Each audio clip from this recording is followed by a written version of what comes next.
Voy a recibir al doctor Ayravedian, que está con nosotros como todos los jueves. ¿Cómo le va, doctor? Buen día. ¿Qué tal? ¿Cómo está? Muy bien. ¿Y usted cómo está? Muy bien. Bueno, el gusto de saludarlo.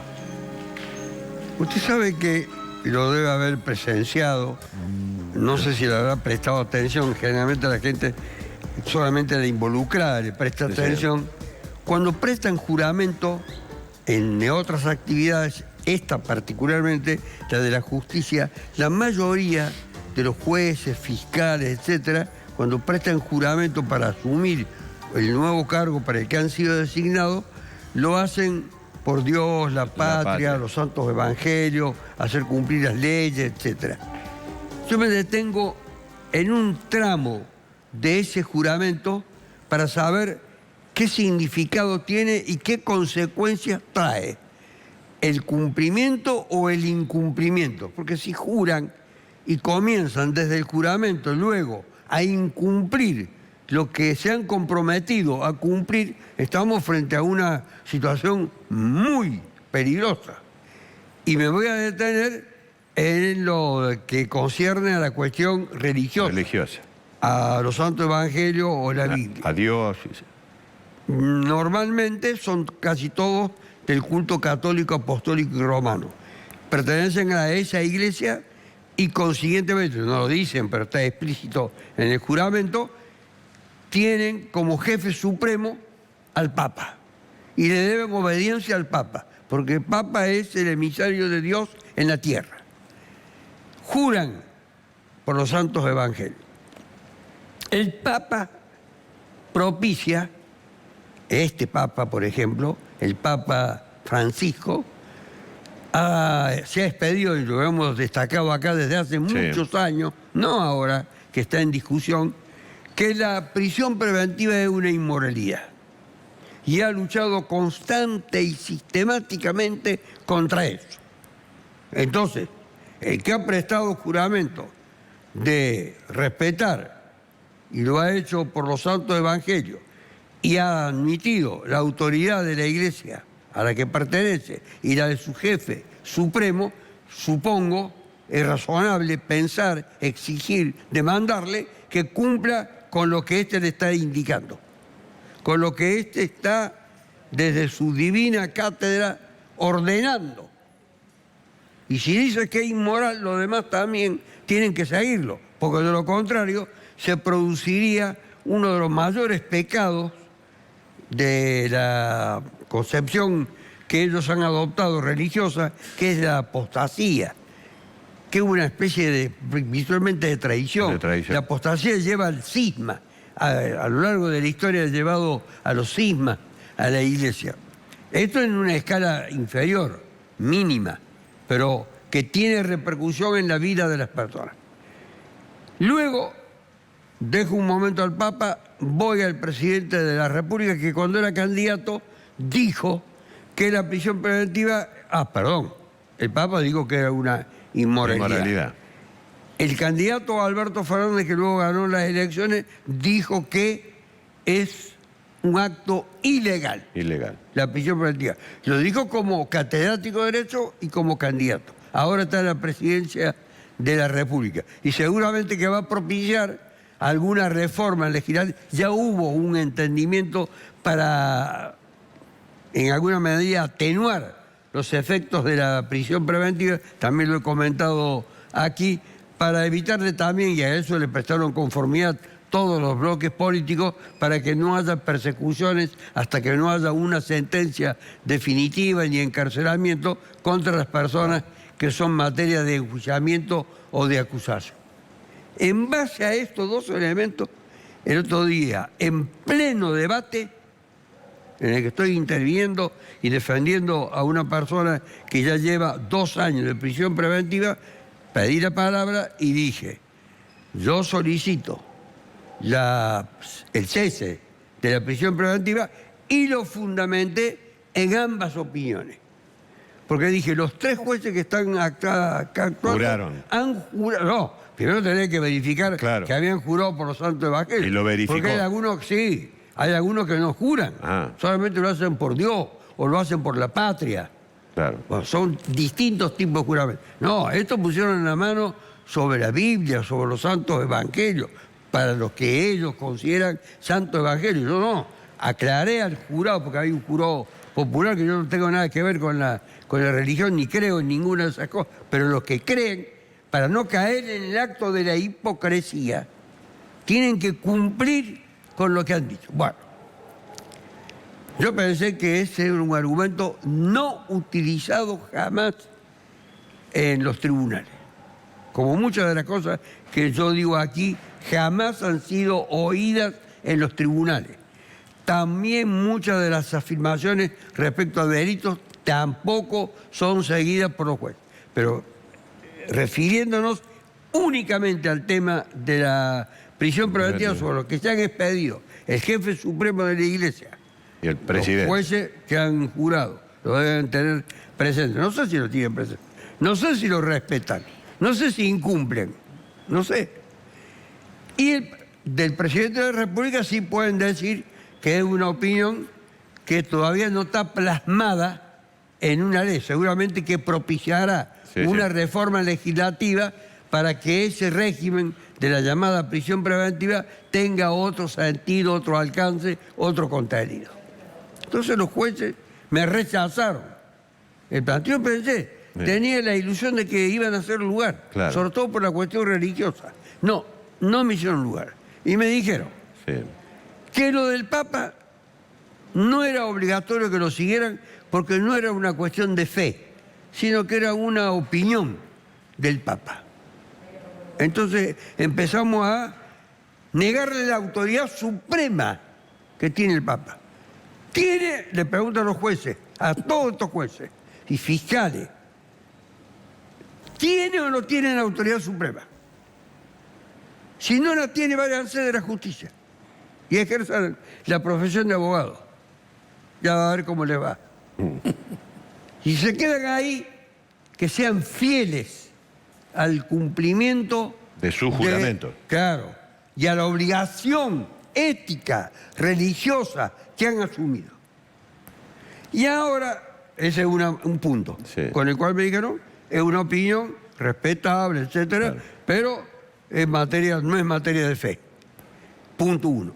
Y lo otro, todavía el presidente de la República no ha plasmado en un proyecto, en una iniciativa para que sea discutida por el Parlamento. Efectivamente, es el Parlamento, el Congreso de la Nación, donde tiene mayoría aplastante el bloque al que pertenece ideológicamente el presidente de la República, y seguramente que en esta cuestión no van a dudar, van a tener mayoría de votos. Espero que llegue ese momento. Eso va a tener alcance solamente para la nación, porque las provincias tienen su propio sistema de enjuiciamiento, de encarcelamiento, de prisión preventiva, etc. Yo en estos días en Facebook he dicho que ni Schiaretti ni el Colegio de Abogados miren para otro lado y propicien ya la reforma del régimen de encarcelamiento de la prisión preventiva para que la justicia de Córdoba no sea una de las más represoras que hay en el país. Todas cuestiones estas que no se discuten salvo en el show de la mañana, no se discuten en ningún otro lugar. Yo las llevo a tribunales, en el caso concreto. Bueno, ahí me dijeron razonablemente respecto al presidente que faltaba que plasmara eso. Lo del Papa no necesita ser plasmado por nada, porque la palabra del Papa es la palabra de Dios, según el juramento que ellos han prestado. ¿Lo obedecen o no lo obedecen?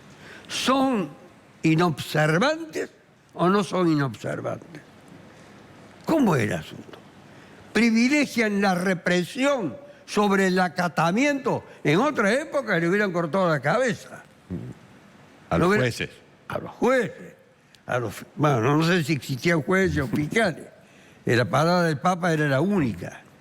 Ahora, evidentemente, que con estos ejemplos queda virtualmente, acabadamente demostrado que no lo es. Ya antes, unos días antes, en otro tribunal, en un tribunal federal, también planteé la cuestión. Y uno de los jueces me dijo, pero falta todavía que lo del presidente de la República, que dijo que es ilegal, como profesor de Derecho Penal, se plasme en una ley. Esa es una discusión absolutamente innecesaria. Allí no había planteado el tema del juramento. Entonces ahora sigo, cada vez que enfrento a un magistrado voy a ver si ha jurado por los santos evangelios, para saber qué grado de fidelidad tiene este hombre. Estamos cansados en esta sociedad del engaño, de la mentira, de la simulación, del incumplimiento. Y eso empieza con estos actos. ¿Por qué no se desenmascaran? Y dicen, no creemos en nada, ni en Dios, ni en la Biblia, ni en el Papa, ni en nadie. Y este va en cana porque digo yo que va a echar. Porque dice la ley, supuestamente, una interpretación. Claro, es mi interpretación. Dice, este es peligroso procesalmente, o se va a fugar, o va a entorpecer la causa, etc. Eso está por encima de la fidelidad, de la obediencia, del respeto que ellos deben tener por aquello que han adoptado como una guía suprema en su vida. Usted sabe que ha generado ya todo un ruido usted con esto. Me dicen acá las chicas que le están llegando algunos mensajes, pero lo general dice, y Airabedián quiere que estén todos los presos sueltos. Yo estoy hablando del Papa y del presidente de la República, no estoy hablando de los presos. Estoy hablando del cumplimiento o no cumplimiento. No, perdón. Sí. El preso que luego de ser juzgado es condenado y esa condena ya no tiene ningún recurso, tiene que estar en la prisión. Así que el que diga que estoy propiciando la libertad de todos los presos se está equivocando. Usted dice la libertad de aquel que está... Hasta tanto no sea declarado culpable. Y sobre eso se han referido tanto el Papa como el Presidente de la República. Y el Papa y el Presidente de la República no tienen entre sí ningún tipo de vínculo ni relación. Es más, cuando el Papa decía todo esto muchos años atrás, Alberto Fernández ni imaginaba que algún día llegaría a ser Presidente de la República. Podía tener sus ideas. ¿Y por qué es tan selectiva, digamos, la eliminación de la preventiva? Para algunos sí, para otros no. Los jueces, por ejemplo, dicen, bueno, no, lo liberamos. Porque hay una conciencia en la sociedad, esto lo tengo que señalar, que dice, no, ese tipo no va a concurrir al juicio, no, ese tipo va a entorpecer, no, ese tipo va a hablar a los testigos, no, ese tipo va a provocar disturbios, no, ese tipo se va a fugar. Entonces tienen dos situaciones que la ley contempla y que los jueces y los fiscales que juraron aplican rápidamente para decir no, cualquiera sea el caso. Además, deberían acortar el tiempo de la justicia también, ¿no? Los tiempos entre la primera sentencia y los recursos que pueda presentar una persona que está... Sí, eso es el tema, claro. Uno de los temas centrales, me parece muy atinado lo que usted señala, respecto a la celeridad, para que no haya mora. Una justicia rápida y expeditiva que puede llegar rápidamente a un pronunciamiento, evitaría que esto que dicen, yo quiero que estén todos en libertad, es mentira. Porque el que es condenado, él sabe, el que va a ser condenado, que puede correr el riesgo de ser condenado. Y en ese caso no están ni el Papa, ni el Presidente de la República, ni todos los juristas que propician otro régimen de prisión preventiva, no están propiciando la libertad indiscriminada como esta gente con mala fe lo está diciendo. El padre Grassi estuvo absurdamente como 4 o 5 años en libertad. Esa es una entre la primera condena y el momento en que la condena quedó firme. Esa es una época que progresivamente se va superando. Ahora le dicen a un cura, como a ese cura Lorenzo, tiene tal imputación y no más se quita la vida, porque sabe lo que le espera. ¿Ha cambiado algo o no ha cambiado nada en este país? No, ha cambiado algo. Ha cambiado. Ha cambiado algo. Pero donde no cambia es en la justicia. Bueno, ¿y cómo al final le dijeron que no? No, me dijeron que no. Le dijeron que no. Ah, pero usted se lo dijeron por escrito o ahí mismo por en la... escrito. por escrito. Yo planteé oralmente, adelante del diputado, había muchos otros diputados, el público, el jurado popular, auxiliares de la justicia, Sí, sí. todo lo demás, y lo fundamenté debidamente, con todo respeto, como lo hago siempre. Y después Me le pareció que era contestaron. muy importante saber si habían prestado juramento sobre los santos evangelios, se habían puesto la mano, Sí. y luego se habían tocado el corazón, el pecho, etcétera. Y van a todos los actos propios de la liturgia religiosa, Sí. casamiento, bautismo, etc. Claro. Pero Usted averiguó todo. no, primero tengo que averiguar si son o no de tal filiación. Le termino de decir Sí. una cosa. Un fiscal, ya lo voy a decir en su momento, porque el año que viene está planeado el juicio, la realización del juicio. Un fiscal que es de un culto evangélico, adventista del séptimo día, en su resolución hizo un trabajo muy profundo, muy prolijo. A mi entender no llegó a descubrir bien la cuestión de la trama de un delito, Sí. de un delito muy grave. ¿Qué hizo este fiscal, perdón? Terminó diciendo lo siguiente: agradezco a Dios que me haya iluminado. Entonces yo dije, no conozco ningún sujeto procesal que se llame Dios y que haya intervenido. No sé por qué lo habría elegido a él para iluminarlo, para descubrir la verdad. ¿Cuál juez? Si yo tengo otra visión de la verdad distinta de la de él, hay dos que tenemos dos visiones distintas, no sé por qué él es un iluminado por Dios y yo Y usted cegado por el infierno. Claro. Muchas gracias, doctor. Muy amable.